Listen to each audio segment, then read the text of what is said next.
Students, myself Rohit Dhingra from IIT Bombay. Welcome to lecture number 3 of nuclear chemistry. In this lecture, we will begin with the topic number 3 of this chapter, and the topic is N by P ratio and stability of nuclei.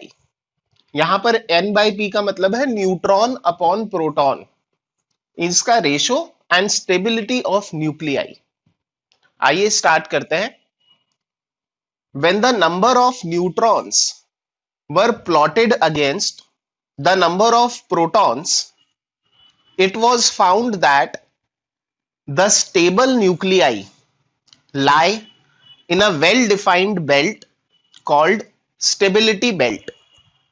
Stable nuclei का मतलब क्या है? ऐसे nuclei जो radio active नहीं है.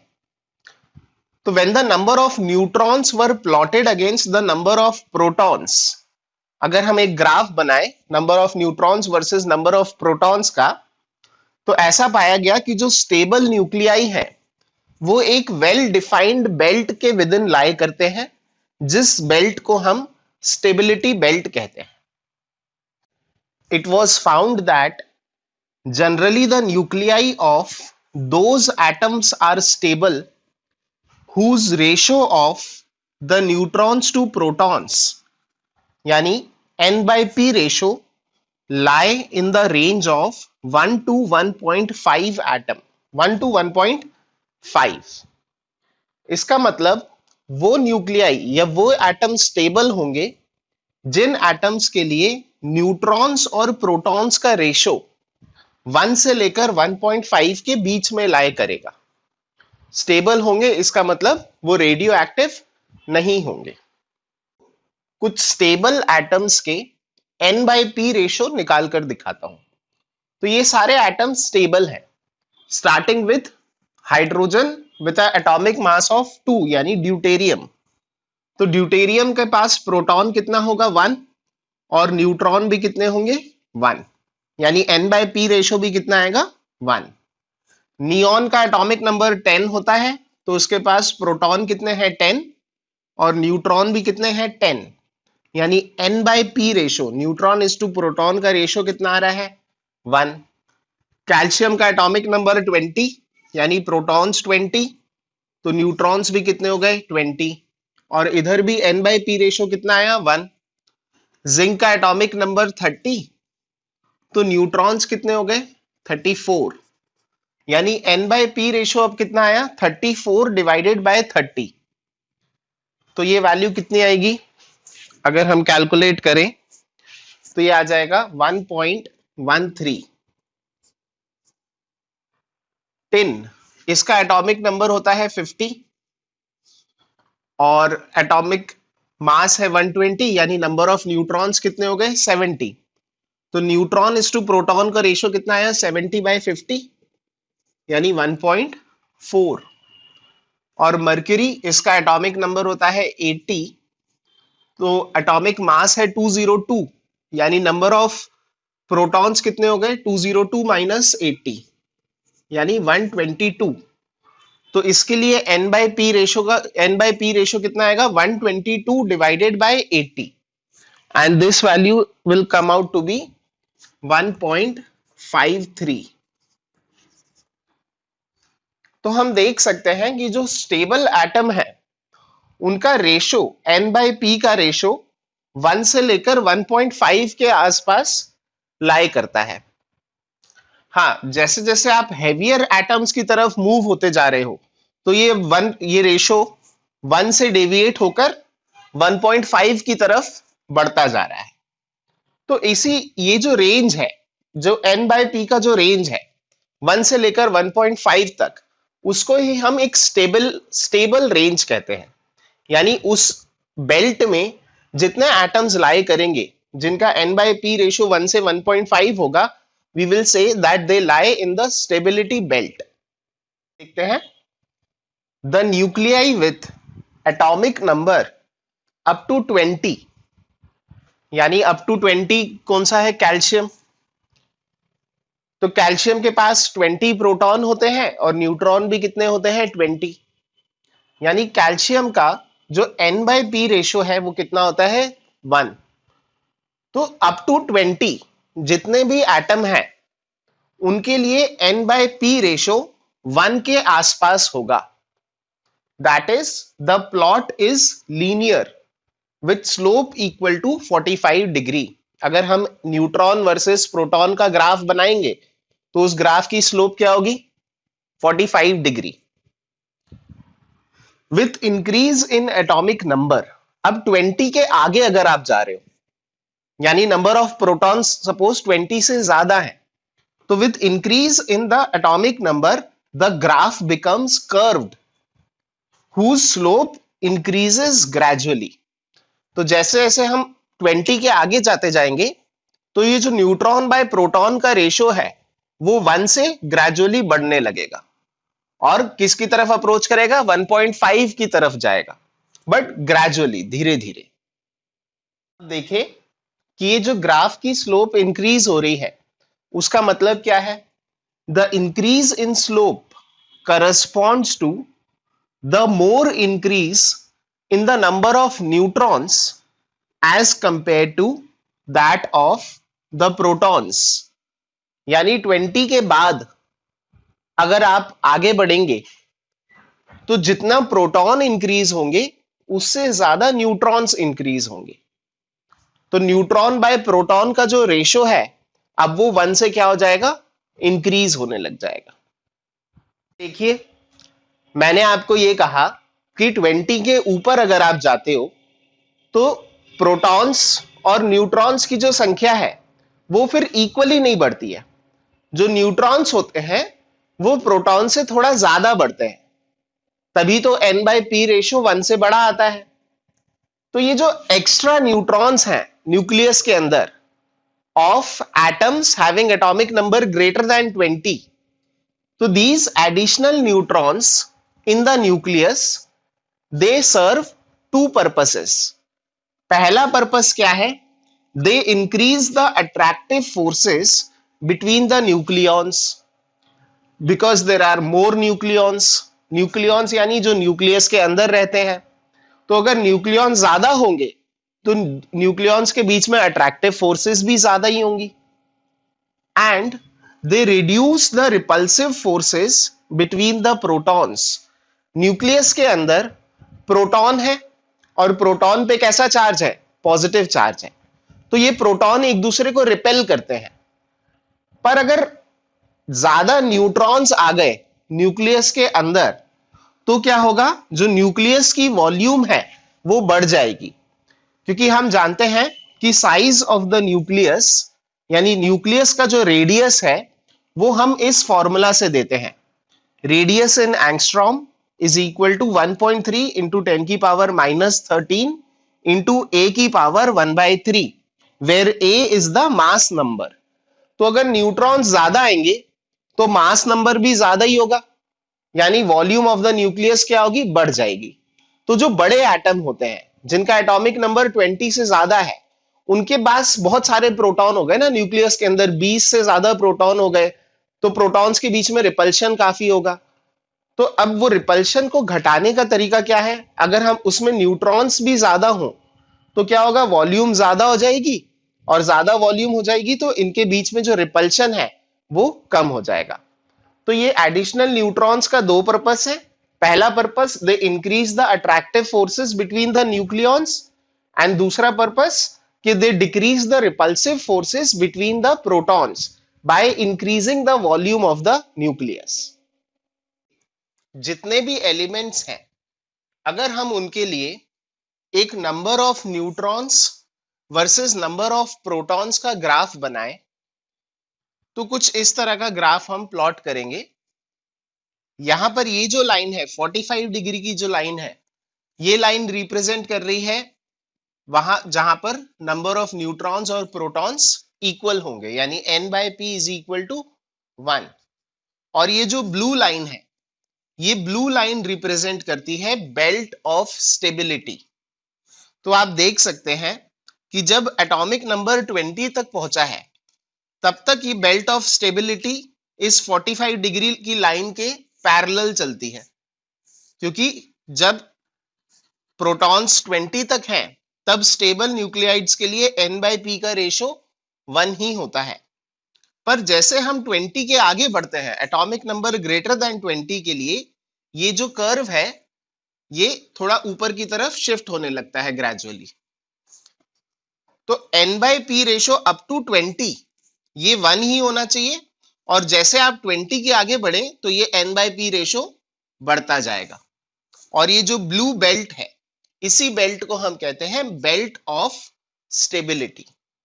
तो जितने न्यूक्लियाइड्स आपको मिलेंगे वो या तो इस बेल्ट ऑफ स्टेबिलिटी पर लाई करेंगे, या इस बेल्ट ऑफ स्टेबिलिटी के ऊपर या नीचे, या बेल्ट ऑफ स्टेबिलिटी के बियॉन्ड लाई करेंगे। तो जो भी न्यूक्लियाइड्स इस बेल्ट ऑफ स्टेबिलिटी पर लाई करते हैं वो न्यूक्लियाइड्स स्टेबल होते हैं, और जो न्यूक्लियाइड्स इसके ऊपर, नीचे या इसके बियॉन्ड एग्जिस्ट करते हैं वो न्यूक्लियाइड्स अनस्टेबल होते हैं, यानी रेडियो एक्टिव होते हैं। तो ऐसे न्यूक्लियाइड्स में किसी ना किसी तरह का रेडियो एक्टिव डीके होता है, जिसकी वजह से वो फिर इस बेल्ट ऑफ स्टेबिलिटी पर वापस आ जाते हैं। तो any nuclides lying above, below or beyond this belt of stability will undergo radioactive decay।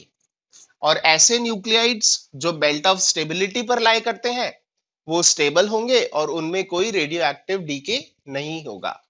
अगर हमने देखा था, इस फिगर से हम कुछ और भी चीजें देख सकते हैं। जैसे from this figure we can see that for atomic number higher than 83, यानी बिस्मथ के ऊपर, नो स्टेबल आइसोटोप एग्जिस्ट। तो 83 के ऊपर जितने भी एलिमेंट्स हैं उन एलिमेंट्स का कोई भी आइसोटोप स्टेबल नहीं होगा, as it is impossible to combine more than 83 protons each with a positive charge in a stable nucleus. देखिए, न्यूक्लियस के अंदर जो प्रोटॉन्स हैं वो एक दूसरे को रिपेल करते हैं, जिसकी वजह से न्यूक्लियस क्या होता है, अनस्टेबल होता है। तो 83 तक फिर भी वो स्टेबल रहते हैं, पर अगर 83 के बियॉन्ड चले गए, 84 एंड ऑनवर्ड्स, तो अब प्रोटॉन्स की संख्या इतनी अधिक हो जाती है कि उनके बीच में जो रिपल्शन होता है उसकी वजह से जितने भी आइसोटोप हैं 84 एंड अबव, उन सब वो सब कैसे होंगे, अनस्टेबल होंगे। There are no stable isotopes of either technetium atomic number 43 और promethium also। तो 83 के ऊपर वाले तो सारे ही रेडियो एक्टिव हैं, और 83 के नीचे ये दो एलिमेंट हैं टेक्नीशियम और प्रोमेथियम, जिनके भी कोई भी आइसोटोप स्टेबल नहीं है। देखते हैं, the nuclides that have n/p ratio either higher or lower than the stable ratio। जैसा कि मैंने आपको उस फिगर में बताया था कि एक ब्लू लाइन से हमने क्या बताया था, स्टेबिलिटी बेल्ट। तो ऐसे न्यूक्लियाइड्स जो स्टेबिलिटी बेल्ट के ऊपर लाई करते हैं, यानी जिनका n/p रेशो हाइयर है, या फिर ऐसे न्यूक्लियाइड्स जो स्टेबिलिटी बेल्ट के नीचे लाई करते हैं, यानी जिनका n/p रेशो लो है, और ऐसे न्यूक्लियाइड्स जो स्टेबिलिटी बेल्ट ऑफ स्टेबिलिटी के बियॉन्ड लाई करते हैं, ये सारे न्यूक्लियाइड्स कैसे होते हैं, दे आर रेडियो एक्टिव। सिर्फ वही न्यूक्लियाइड्स तो रेडियो एक्टिव नहीं होंगे ना जो स्टेबिलिटी बेल्ट पर लाई करेंगे। जो स्टेबिलिटी बेल्ट के ऊपर है या नीचे है या स्टेबिलिटी बेल्ट के बियॉन्ड है, वो सारे के सारे न्यूक्लियाइड रेडियो एक्टिव होंगे, and they decay in such a way so as to acquire a stable ratio। तो वो इस तरह से उनमें कुछ ना कुछ डीके करेंगे ताकि डीके करने के बाद वो उस स्टेबिलिटी बेल्ट पर आ जाए, यानी ऊपर है तो डीके करके नीचे आ जाए, नीचे है तो डीके करके ऊपर आ जाए, या अगर बियॉन्ड है तो वो डीके कर कर स्टेबिलिटी बेल्ट पर आ जाए। तो इस तरह का उनमें रेडियो एक्टिव डीके होगा, so as to acquire a stable ratio of neutron is to proton। देखिए, सबसे पहले हम ऐसा केसेस देखते हैं जहां पर nuclides lie above the belt of stability। nuclides that lie above the belt of stability have too many neutrons. Graph किसका था? न्यूट्रॉन वर्सेस प्रोटॉन का। तो अगर above the belt of stability lie कर रहे हैं मतलब उनमें न्यूट्रॉन ज्यादा है। So if they lie above the band of stability, they have too many neutrons for stability. That is, the N by P ratio is too high. These nuclides decay by emitting a beta particle. आइए example से देखते हैं हम कि beta particle emit करने से ऐसा क्या हो जाता है कि इनका N by P रेशो कम होकर ये स्टेबल हो जाते हैं। तो मैंने आपको क्या बताया कि ऐसे न्यूक्लियाइड्स जिनका N by P रेशो ज्यादा है, स्टेबिलिटी से ज्यादा है, यानी ये वो स्टेबिलिटी बेल्ट के ऊपर है, तो ऐसे न्यूक्लियाइड्स में किस तरह का डीके होता है? ऐसे न्यूक्लियाइड्स में एक बीटा पार्टिकल इमिट होता है। बीटा पार्टिकल यानी एक इलेक्ट्रॉन इमिट होता है। तो for example let us consider this. हम जानते हैं कि कार्बन 12 एक स्टेबल आइसोटोप है। और क्यों है वो स्टेबल आइसोटोप? इसके पास प्रोटॉन कितने हैं? 6। और न्यूट्रॉन कितने हैं? 12-6, यानी न्यूट्रॉन भी 6 ही है। तो इस आइसोटोप के लिए N by P का रेशो कितना आ रहा है? 1। पर अगर हम बात करें कार्बन 14 की, तो कार्बन 14 में न्यूट्रॉन कितने हैं? 14-6 यानी 8। और प्रोटॉन कितने हैं? 6 ही हैं। तो इसके लिए N by P रेशो कितना आएगा? 8/6 यानी 1.33। तो ये जो कार्बन 14 है इसका N by P रेशो 1 से ज्यादा है। देखिए अगर आप याद करें कि 20 तक जितने भी एटम्स होते हैं उनके लिए N by P रेशो कितना होना चाहिए? 1 के बराबर। जिनका भी एटॉमिक नंबर 20 तक है उनके लिए N by P रेशो 1 होना चाहिए। तो इसके लिए तो N by P रेशो 1 है, पर ये जो कार्बन 14 आइसोटोप है इसके लिए N by P रेशो क्या है? 1.33 यानी 1 से ज्यादा है। तो कार्बन 14 एक अनस्टेबल आइसोटोप है यानी रेडियो एक्टिव आइसोटोप है।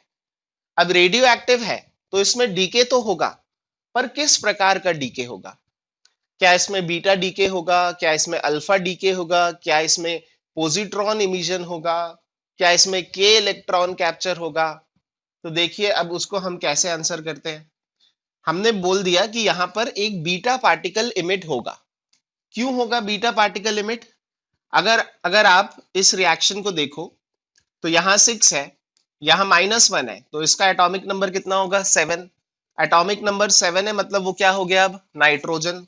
एटॉमिक मास तो इसका 0 है मतलब इसका एटॉमिक मास भी कितना होगा? 14 ही होगा। तो कार्बन 14 के बीटा डीके होने से क्या बन गया? नाइट्रोजन 14 और 7।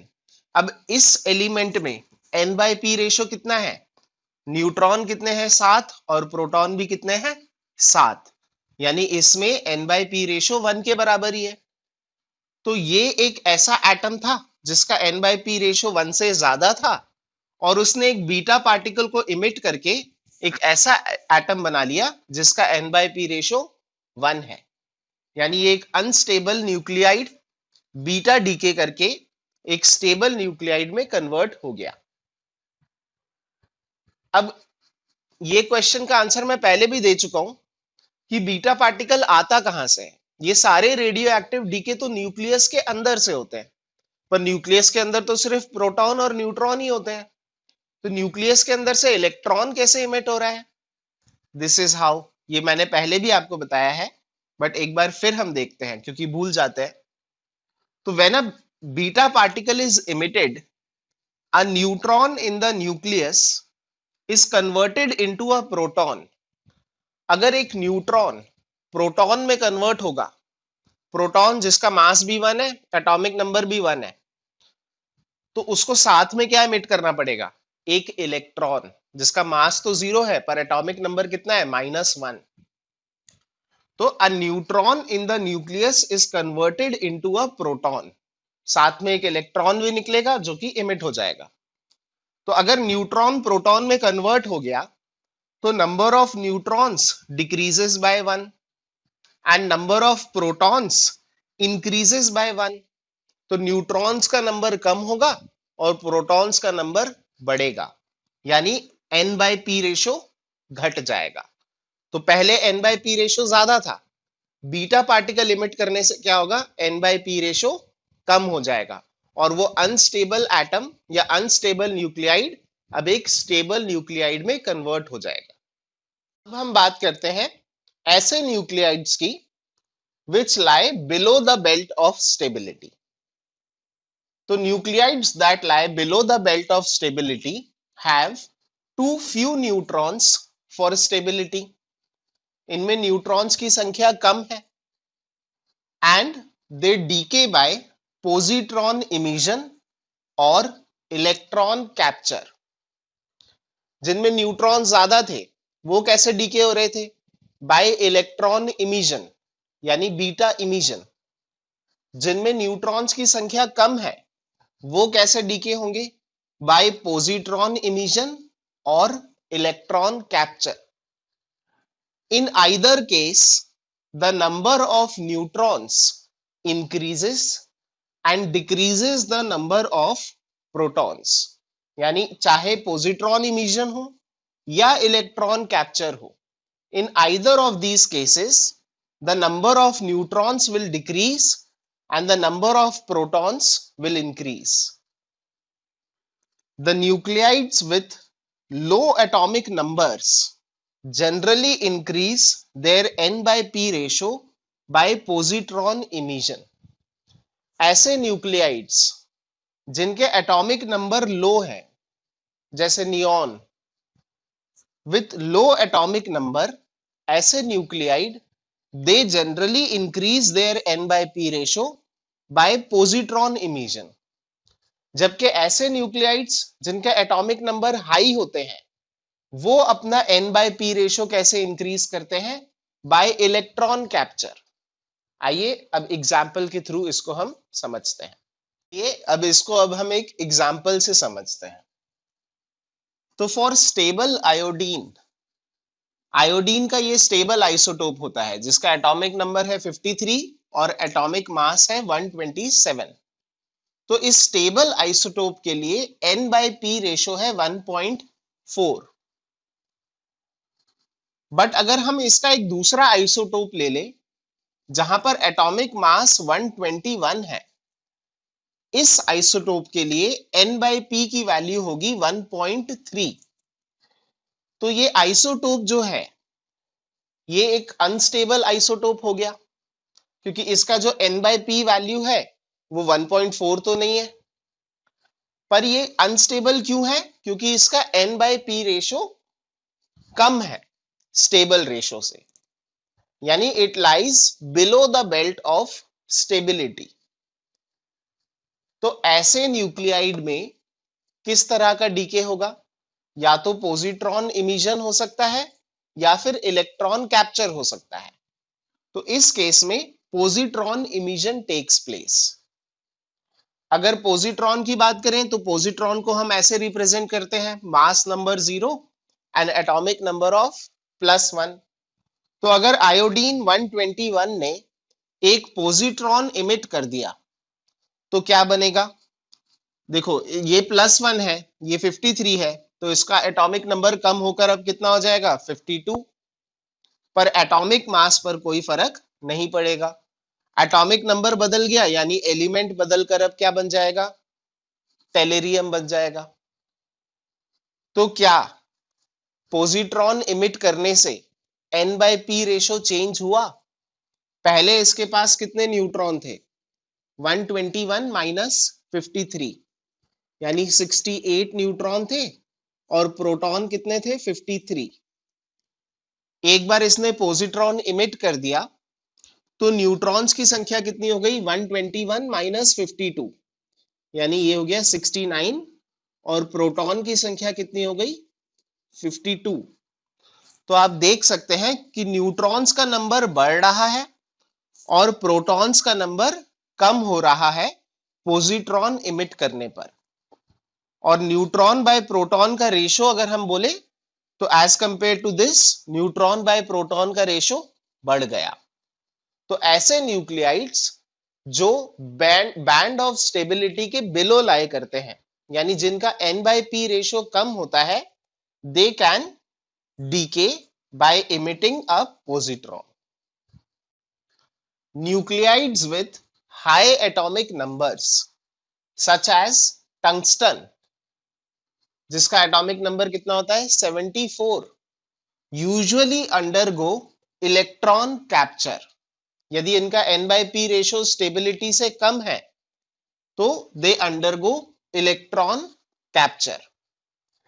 The higher the atomic number, the greater the positive charge on the nucleus and the more the inner electrons are pulled in towards the nucleus। अगर आप याद करें, इलेक्ट्रॉन कैप्चर को हम और क्या कहते हैं, के इलेक्ट्रॉन कैप्चर। के स्टैंड्स फॉर द के शेल। तो के शेल क्या होता है, न्यूक्लियस के सबसे पास होता है। तो इलेक्ट्रॉन कैप्चर कहां से करा जाता है, के शेल से किया जाता है। अब अगर न्यूक्लियस पर पॉजिटिव चार्ज ज्यादा होगा तो जो के शेल में इलेक्ट्रॉन है वो ज्यादा खींचेगा न्यूक्लियस की तरफ। यानी ऐसे एटम्स जिनका एटॉमिक नंबर हाई होता है उनमें electron capture is more preferred. Nuclides with intermediate atomic numbers such as zirconium, जिसका Z कितना होता है 40, they undergo both positron emission and electron capture.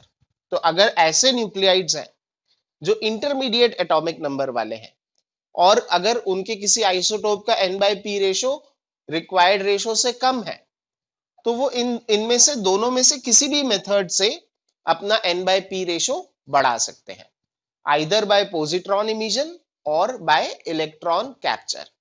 पर जो बड़े एटम होंगे जिनका एटॉमिक नंबर ज्यादा होगा, सच एज 74, एटॉमिक नंबर ज्यादा होगा मतलब न्यूक्लियस में प्रोटॉन ज्यादा होंगे और वो ज्यादा खींचेंगे के इलेक्ट्रॉन्स को अपनी तरफ।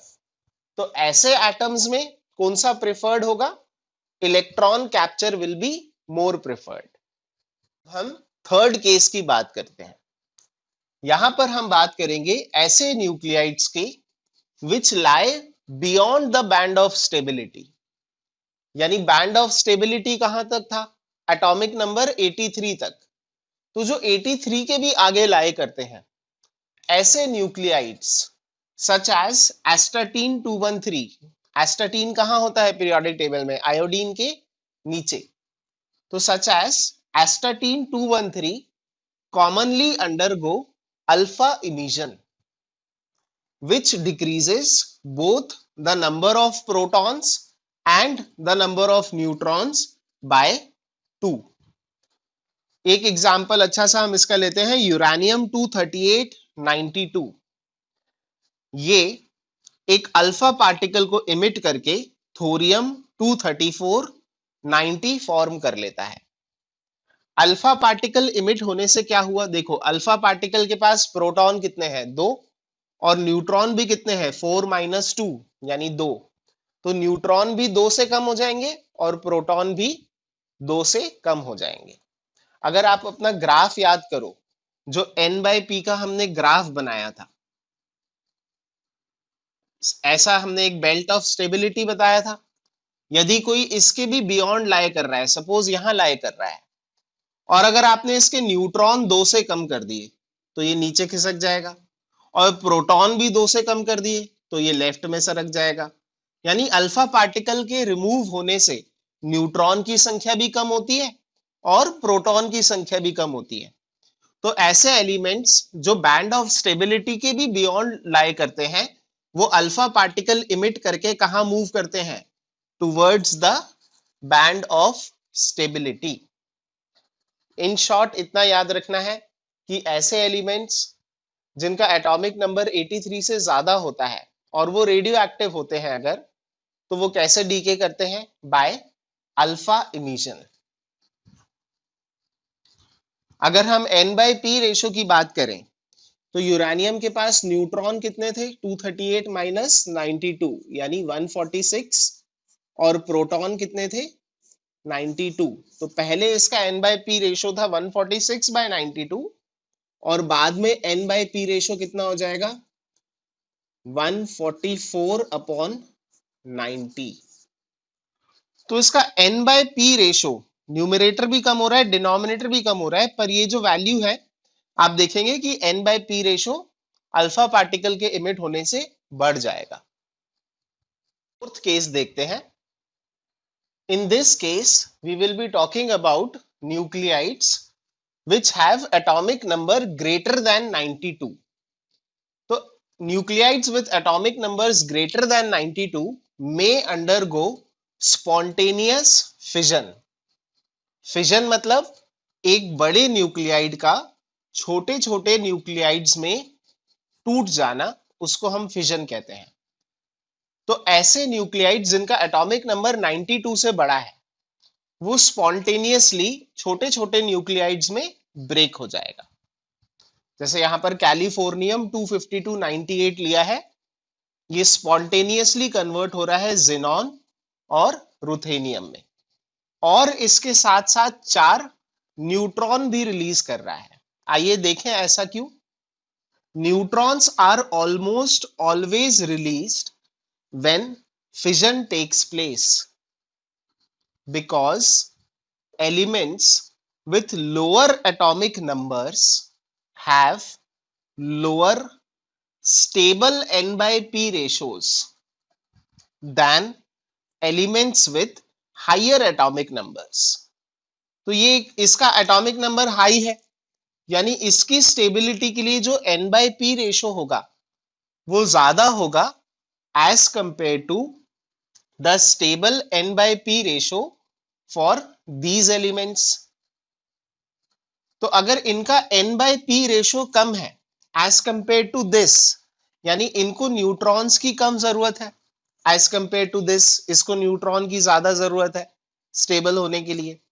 तो अगर ये दो छोटे छोटे न्यूक्लियाई में ब्रेक हो रहा है, तो जो एक्स्ट्रा न्यूट्रॉन होंगे जो इसकी स्टेबिलिटी के लिए जरूरी थे, वो न्यूट्रॉन भी हमेशा साथ में रिलीज होंगे। तो कभी भी जब भी फिजन रिएक्शन होता है, यानी कोई बड़ा न्यूक्लियाइड छोटे न्यूक्लियाइड्स में ब्रेक होता है, तो almost always neutrons are released. अब हम कुछ और फैक्ट्स देखते हैं regarding the stability of nuclides. तो पहला फैक्ट है even even, even odd, odd even and odd odd nuclei. तो अब हम ये समझना चालू करते हैं कि एग्जैक्टली क्या कहना चाह रहा है।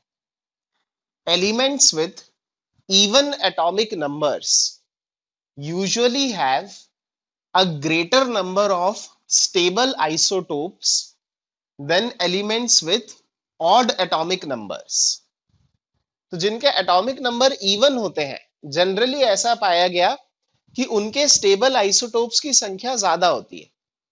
फॉर एग्जाम्पल टिन, इसका एटॉमिक नंबर 50 है, इवन है, तो टिन के 10 स्टेबल नेचुरली अकरिंग आइसोटोप्स होते हैं, while tin's neighbors in the periodic table, indium and antimony, indium atomic number 49, antimony atomic number 51, ये टिन के पड़ोसी हैं, पर इनके सिर्फ 2 ही स्टेबल आइसोटोप पाए गए हैं। तो हम ये कह सकते हैं कि जो इवन एटॉमिक नंबर वाले होते हैं वो जनरली ज्यादा स्टेबल होते हैं as compare to odd atomic number species. अब देखिए, the following table shows the distribution of the stable nuclides. Stable nuclides का नंबर है अराउंड 260 टू 270। देखिए, एलिमेंट्स तो 118 ही होते हैं, पर ऐसे कई सारे एलिमेंट्स हैं जिनके एक से ज्यादा आइसोटोप भी स्टेबल हो सकते हैं। जैसे अभी मैंने आपको बताया टिन के 10 आइसोटोप स्टेबल होते हैं। तो अगर हम सारे स्टेबल न्यूक्लियाइड्स की बात करें तो उनका नंबर होता है अराउंड 260 से 270 के बीच। अब अगर ये टेबल देखें हम, इस टेबल में मैंने लिख रखा है नंबर ऑफ प्रोटॉन्स, इधर यहां नंबर ऑफ न्यूट्रॉन्स, और यहां लिख रखा है कि number of stable nuclides which have even even even odd even and odd number of neutrons। तो सबसे पहले हम देखते हैं ऐसे न्यूक्लियाइड्स जिनके प्रोटॉन की संख्या भी इवन है और न्यूट्रॉन की संख्या भी इवन है। ऐसे stable nuclide are more than 160, जबकि ऐसे जिनके प्रोटॉन इवन है पर न्यूट्रॉन ऑड है, इनकी संख्या है अराउंड 55। ऐसे जिनके प्रोटॉन ऑड है और न्यूट्रॉन इवन है, उनकी संख्या है अराउंड 50। और ऐसे न्यूक्लियाइड्स जिनके प्रोटॉन्स भी ऑड है और न्यूट्रॉन्स भी ऑड है, ऐसे स्टेबल न्यूक्लियाइड सिर्फ 5 है नंबर में। तो हम देख सकते हैं कि इवन इवन होना प्रोटॉन का भी और न्यूट्रॉन का भी न्यूक्लियाइड की स्टेबिलिटी को बढ़ाता है, जबकि ऑड ऑड होना न्यूक्लियाइड की स्टेबिलिटी को काफी हद तक कम कर देता है। अगर एग्जाम्पल्स की बात करें तो ऐसे न्यूक्लियाइड जिसमें दोनों इवन है वो है हीलियम 42, लेड 208, 82। ऐसे और भी बहुत सारे हैं, मैंने सिर्फ 2 लिखे हैं। इवन ऑड वाले ऑक्सीजन 17, 8, मैग्नीशियम 25, 12। ऑड इवन वाले लिथियम 7, 3। देखो इसके पास प्रोटॉन तो ऑड है पर न्यूट्रॉन कैसे है, इवन, 7 - 3, 4। फ्लोरीन 19, 9। और ऑड ऑड वाले तो सिर्फ 5 ही हैं जो स्टेबल हैं। वो पांचों मैं यहां लिख देता हूं। H12, Li 36, B 5, 10, N 7, 14 और Ta 73, 180। तो इन जनरल आपको यहां से ये कंक्लूड करना है कि जब प्रोटॉन और न्यूट्रॉन दोनों इवन हो तो न्यूक्लियाइड के स्टेबल होने की संभावना काफी ज्यादा है, जबकि प्रोटॉन और न्यूट्रॉन यदि दोनों ऑड हो तो न्यूक्लियाइड के अनस्टेबल होने की प्रोबेबिलिटी काफी ज्यादा है। अगर हम बात करें कि ऐसे न्यूक्लियाइड्स जिनके पास इवन नंबर ऑफ प्रोटॉन या इवन नंबर ऑफ न्यूट्रॉन होते हैं या दोनों होते हैं, ऐसे न्यूक्लियाइड्स ज्यादा स्टेबल क्यों होते हैं? The excess of stable nuclides for elements having even number of protons and even number of neutrons is evidence for the pairing of nucleons in the nucleus. Just as electrons outside the nucleus form pairs, the protons inside the nucleus form pairs, as do the neutrons inside the nucleus। तो जिस तरह से nucleus के बाहर electrons pair में exist करते हैं, उसी तरह से न्यूक्लियस के अंदर भी न्यूट्रॉन्स भी पेयर में एग्जिस्ट करते हैं और प्रोटॉन्स भी पेयर में एग्जिस्ट करते हैं। न्यूक्लियर केमिस्ट्री में कुछ नंबर्स को हम मैजिक नंबर्स कहते हैं। Let us see what they are. Nuclides with the magic number of protons or neutrons, that is either of 2, 8, 20, 50, 82 or 126 are particularly stable। तो या तो उनके प्रोटॉन्स या न्यूट्रॉन्स का नंबर अगर इनमें से कोई एक है तो they are particularly stable. If the nuclide contains magic number of both protons and neutrons, then they are especially stable। For example, helium, proton 2, neutron 2। Oxygen 8, 16, proton भी 8 है, न्यूट्रॉन भी 8 है। कैल्शियम, प्रोटॉन भी 20 है, न्यूट्रॉन भी 20 है। और lead 208, 82, यानी इसके पास प्रोटॉन कितने हैं, 82, और न्यूट्रॉन कितने हैं, 208 - 82 यानी 126। तो इनके प्रोटॉन भी मैजिक नंबर को बिलोंग कर रहे हैं और न्यूट्रॉन भी मैजिक नंबर को बिलोंग कर रहे हैं। ऐसे nuclides are found to be especially stable. Now here is a question for you. Predict which of the following nucleides are probably stable. For the nucleides that are probably radioactive, predict which type of radioactive decay is most likely. यानी alpha decay, beta decay, electron capture, positron emission, ये आपको predict करना है and explain your answers. तो these are the nuclides. पहला है fluorine 917, दूसरा है Hg 80 200, फिर O 820, Pd 46 106 और PO पोलोनियम 84 210। तो अब एक बार वीडियो को यहीं पॉज कीजिए, खुद से ये क्वेश्चन अटेम्प्ट करिए, एक्सप्लेन करिए और उसके बाद ही आप सोल्यूशन देखिए। इसका सोल्यूशन देखते हैं। सबसे पहले हम स्टार्ट करेंगे F917 के साथ। अब हम सब जानते हैं कि जो नेचुरली अकरिंग फ्लोरीन होता है, naturally occurring fluorine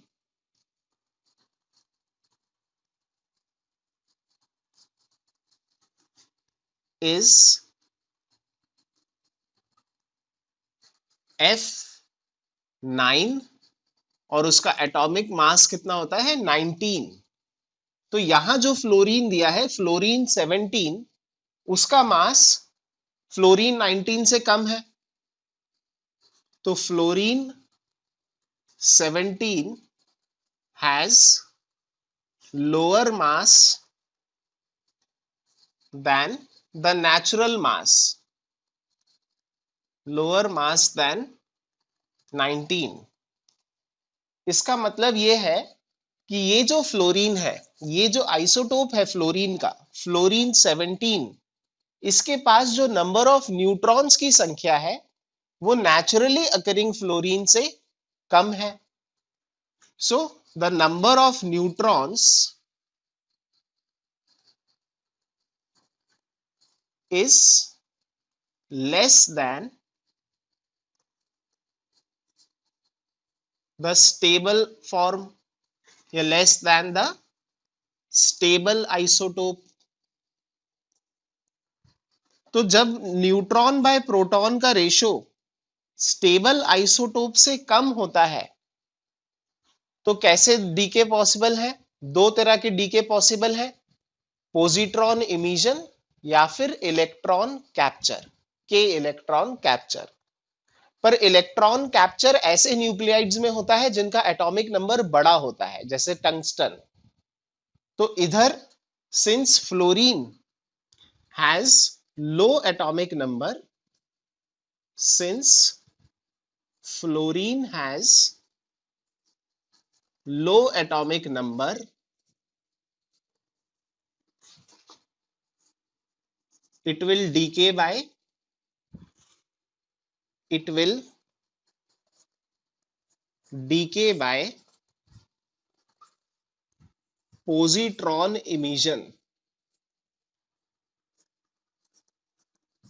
rather than electron capture, rather than electron capture।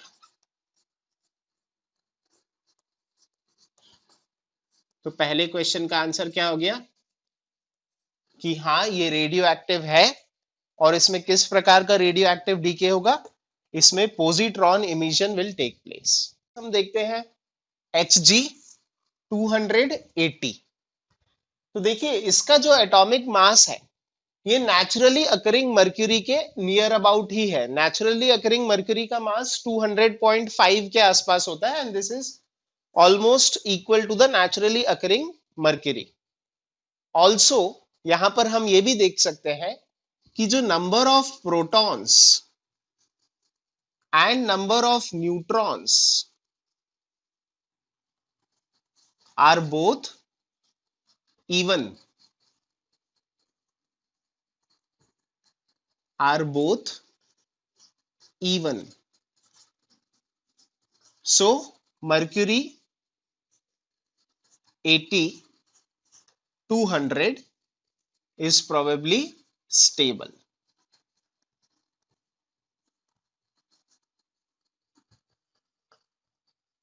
So that is the answer to this question. Third question, यहां हमें दिया था ऑक्सीजन 8 and 20. तो इसका जो वेट है, its weight, its atomic weight is more than the naturally occurring isotope, more than the naturally occurring stable isotope,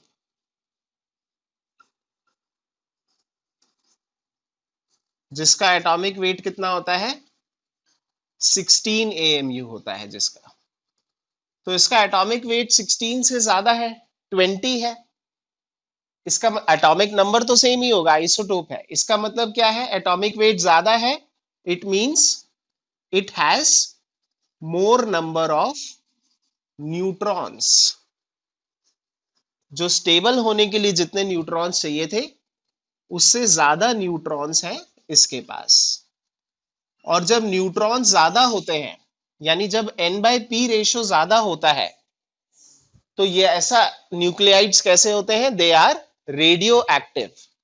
और उनमें किस तरह का डीके टेक प्लेस होता है, they decay by beta emission. So it is probably radioactive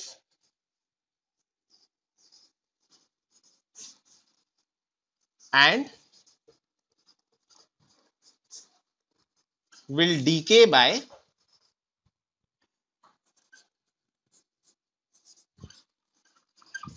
beta emission.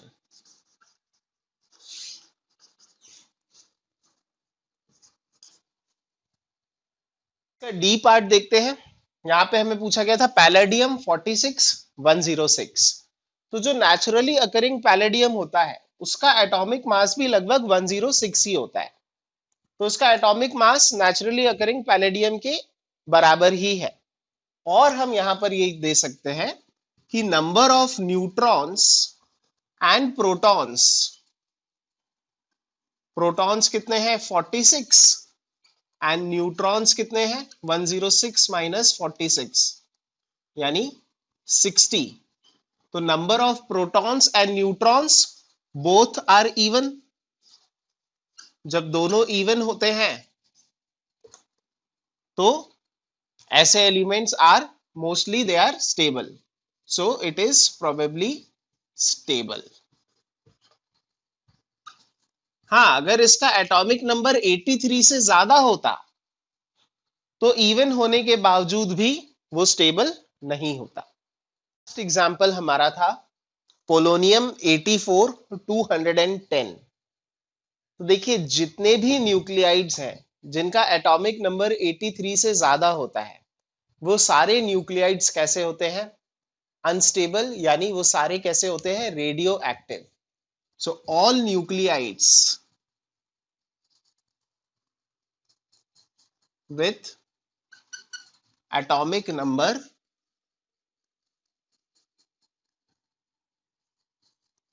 greater than 83